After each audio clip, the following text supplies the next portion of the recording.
जो यहाँ पर उत्तराखंड में आज के दिन स्थिति बनी हुई है। राजनीतिक स्थिति की मैं बात करूं, 2 बार मौका दिया है आपने भाजपा सरकार को, 10 साल निकल गए।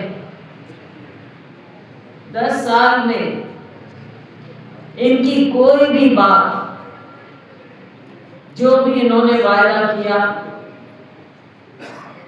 कोई बात सच नहीं निकल पाई। और वो इसलिए क्योंकि इनकी सोच ही ऐसी, भाजपा की सोच है लोगों को गुमराह करने वाली। भाजपा की सोच है कि काम ना करो, विकास के नाम पर लोगों को दिखावा करो, और जब समय आए, चुनाव का समय आए, तो ध्रुवीकरण करो, किसी भी प्रकार का ध्रुवीकरण। कभी महिलाओं को बरगलाना, कभी समाज को बांटना, और जो अंग्रेज छोड़कर गए एक सोच जो वो यहाँ पर लेकर आए थे, डिवाइड एंड रूल की, अंग्रेजों के असली उत्तराधिकारी कोई है तो वो भाजपा है। और भाजपा की सोच कि लोगों को बांटो, काम करने की जरूरत क्या है? काम कौन पूछेगा? समय आएगा। अभी आपने देखा, आर्या जी भी बात कर रहे थे महिला आरक्षण की, इनकी कोई मंशा नहीं थी महिला आरक्षण की, लेकिन कुछ राज्यों में चुनाव हो रहे थे तो इन्होंने सोचा कि एक नैरेटिव बनाए, एक कहानी बनाए कि ये बाकी लोग जो विपक्ष में हैं ये महिलाओं के खिलाफ है, लेकिन असली महिलाओं के खिलाफ तो भाजपा है। वो इसलिए क्योंकि अगर ये चाहते, हमने कहा कि 543 पर आप करो, आरक्षण करो, लेकिन इन्होंने केवल बरकरार। मेरी यहाँ पर बैठी है इतनी देर से, इतने इत्मीनान से। रास्ते में हम आ रहे थे, बहनों को कहा जाता है गैस सिलेंडर की बात अभी भी हमें याद आती है। जब यूपीए की सरकार थी, कांग्रेस की सरकार थी, तो कैसे गैस सिलेंडर लेकर ढोल बजाया करते थे। और अभी आपको मालूम ही है, हरक सिंह जी कह रहे थे हमारे समय में क्या कीमत थी सिलेंडर की, आज के दिन क्या हो गई। कमर्शियल सिलेंडर की कीमत 3000, डोमेस्टिक अगर मिल जाए तो 1000, और जो छोटे छोटे 5 किलो के हैं, जिनसे कोई रेहड़ी चलाता है, कोई छोटा ढाबा चलाता है, आज उसकी रोजी रोटी पर भी लात मारी जा रही है, उसकी कीमत बढ़ा। और फिर कहते हैं कि बेरोजगारी तो है ही नहीं। बेरोजगारी के जन्मदाता तो ये भाजपा है। अब हम ऐसी जगह पर हैं, हमारे अध्यक्ष जी यहाँ से हैं, इतनी बढ़िया, इतनी सुंदर जगह, श्रीनगर, पौड़ी, गढ़वाल में हमारा एरिया, इतनी सुंदर जगह, एजुकेशन का हब है। एजुकेशन का हब होने के बावजूद क्यों पलायन होता है यहाँ से? मैं एक महिला को जानती हूँ, दिल्ली में मेरे साथ में, उनसे वो अपने गांव में आई, और जब वापस गई दिल्ली में, मैंने उनसे पूछा कि क्या हाल है आपके गांव का।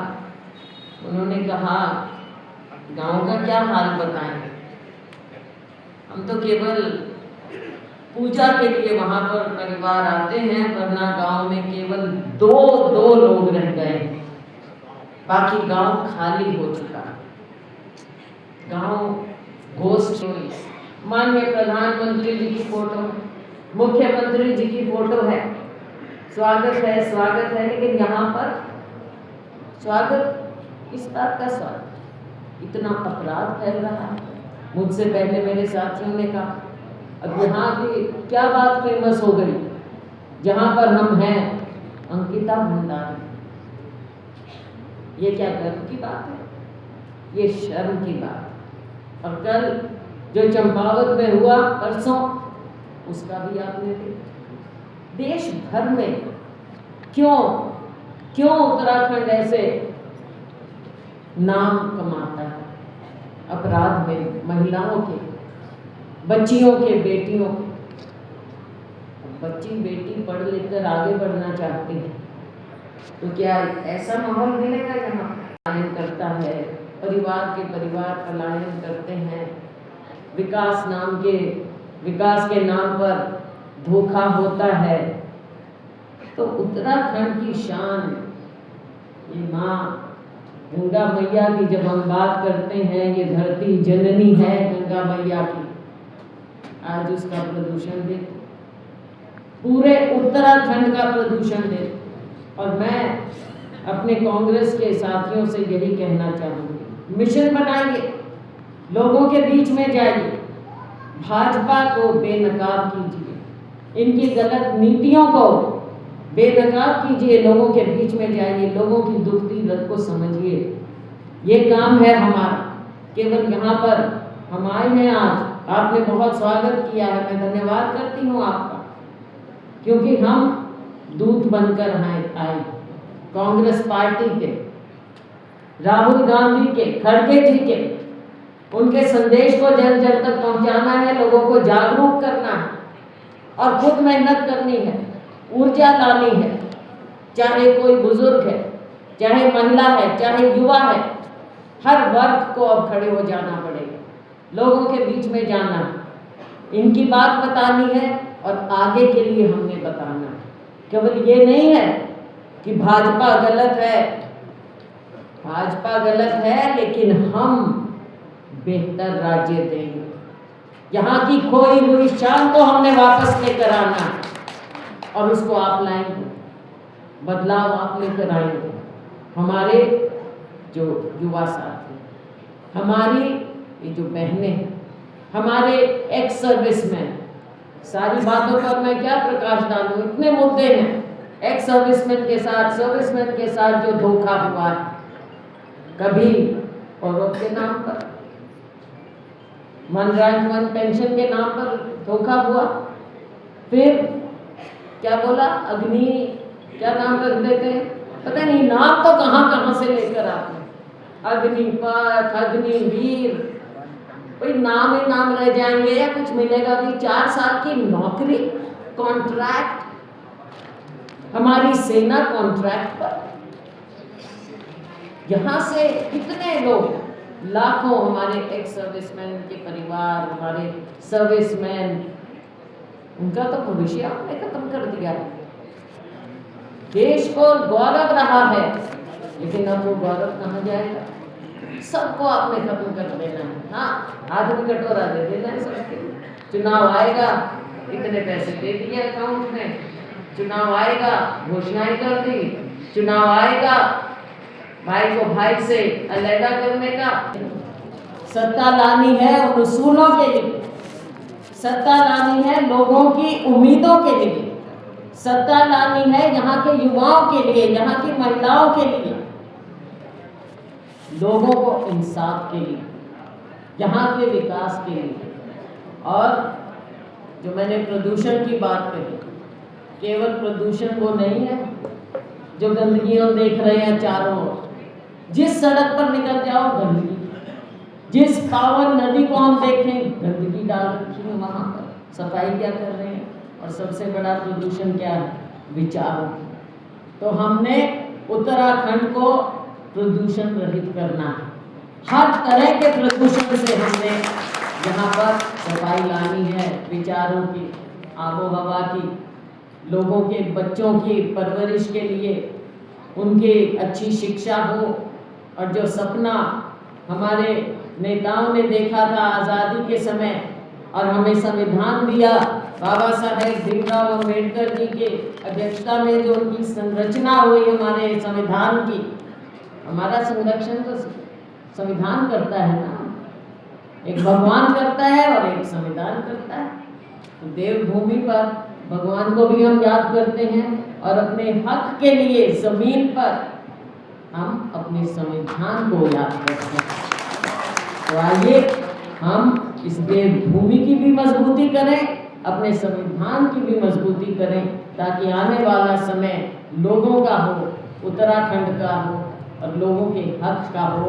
आप सब लोग सिपाही हैं कांग्रेस, केवल भाषण सुनने नहीं आए हैं, केवल भाषण सुनने नहीं आए कि भाई मीटिंग है कांग्रेस की, चलो मीटिंग है कांग्रेस की इसलिए आए हैं क्योंकि आने वाला समय 2027 उसके लिए हमने कमर कसनी। तो आइए हम सब मिलकर ये संकल्प लें कि हम आगे जितना भी समय बचा है, हर एक कांग्रेस का चाहे नेता, क्योंकि कांग्रेस पार्टी की मीटिंग है, ये कोई पब्लिक मीटिंग नहीं है, हर एक कांग्रेस का नेता सबसे पहले अपने आप को कार्यकर्ता समझेगा। हम सब कार्यकर्ता हैं और उसी मानसिकता से काम करेंगे, तभी हमारी जीत होगी। लोगों का विश्वास हमने पाना है और भाजपा की झूठ से निजात दिलवाना है लोगों को। इन्हीं शब्दों के साथ मैं बधाई देना चाहूँगी गणेश गोडियाल जी को, हमारे अध्यक्ष हैं, आप लोगों के अपने हैं, हमारे तो हैं ही पार्टी के, यहाँ के हमारे मुखिया तो हैं, लेकिन आपके अपने हैं, आपके बहुत चहेते हैं। और मैं तो चाहूँगी ये कोई क्या मार्जिन कुछ नहीं होता है, इस बार तो इतना ज़्यादा मार्जिन होना चाहिए आने वाले समय में पूरी जगह, सब जगह।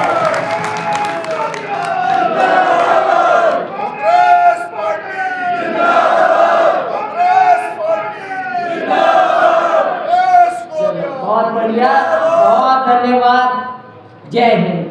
धन्यवाद। हमारे कार्यकर्ता हैं, प्रकोष्ठों के साथ ही हम सब के साथ कांग्रेस पार्टी की बात करने आए। आज के दिन जरूरत है कि कांग्रेस पार्टी मजबूती से लोगों के बीच में निकले। लोगों में एक उत्साह भी है और लोगों में एक बदलाव की भावना है। उसके अनुरूप कांग्रेस पार्टी मेहनत कर भी रही है और आगे आने वाले समय में और हमें इसे सुनियोजित ढंग से जमीन पर काम करना है और सभी नेता और सभी कार्यकर्ता इस बदलाव के सूत्रधार बनेंगे।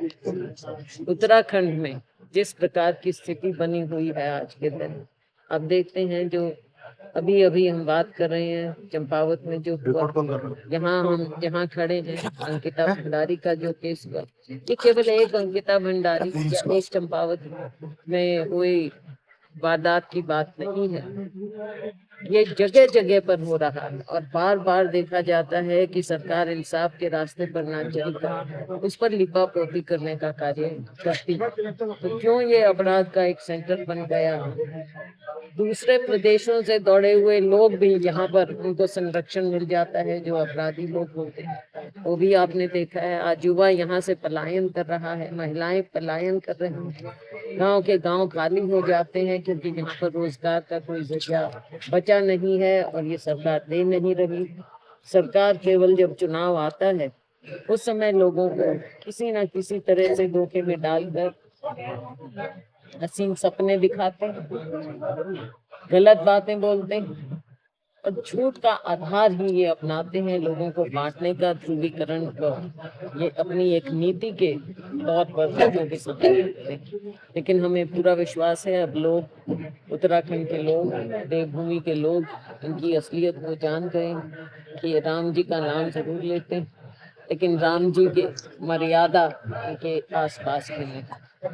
यहाँ के लोग बदलाव लाएंगे और कांग्रेस पार्टी पूरी मेहनत से कांग्रेस की सरकार बनाएगी ताकि लोगों की इच्छा के अनुरूप यहाँ पर एक साफ सुथरी अच्छी सरकार मिले, जिसमें महिलाएं बहनें सुरक्षित हों, युवाओं को रोजगार मिले और एक जो ये दूषित वातावरण हो गया है उससे एक सफाई की ओर हम जाए, विचारों की सफाई। बंगाल चुनाव पे कुछ कहेंगे आप? बंगाल चुनाव पे, बंगाल चुनाव में आपने देखा जिस तरह का माहौल बना वहाँ, और आज के दिन भी बेशक एक नतीजा जो आया है, लेकिन दुनिया के और देश के सामने वहाँ की कोई अच्छी तस्वीर सामने नहीं है। तो लोकतंत्र जो एक मजबूत होना चाहिए उसके विपरीत वहाँ से जो संदेश आ रहे हैं, तो कोई एक आप देख लीजिए जिस प्रकार से केरला में सरकार बनी है, दूसरी आप देख लीजिए आसाम में, बंगाल में जैसे बनी है, फर्क तो बहुत नजर आ रहा है। हरक सिंह रावत कुछ और बयान दे रहे, मंच पे कह रहे हैं कि कमजोर विपक्ष सत्ताधारी को कमजोर न समझिए, सत्ताधारी काफी बलबूता है और विपक्ष सवाल ले। ऐसा तो उन्होंने नहीं कहा। उन्होंने ये कहा है कि कभी भी जो दूसरा पक्ष होता है दुश्मन को कमजोर ना समझे। हाँ, ये तो एक बात है, इसमें आप उसको मोड़ क्यों रहे हो बात को। बात तो ये है कि हमें मजबूती लानी है और दूसरे को वो नहीं। बात ये है कि हम मजबूत बने, मजबूत होने बात को मोड़ो मत। आज हरीश रावत जी भी साथ में चल रहे, आज हरीश रावत जी भी साथ में चल रहे।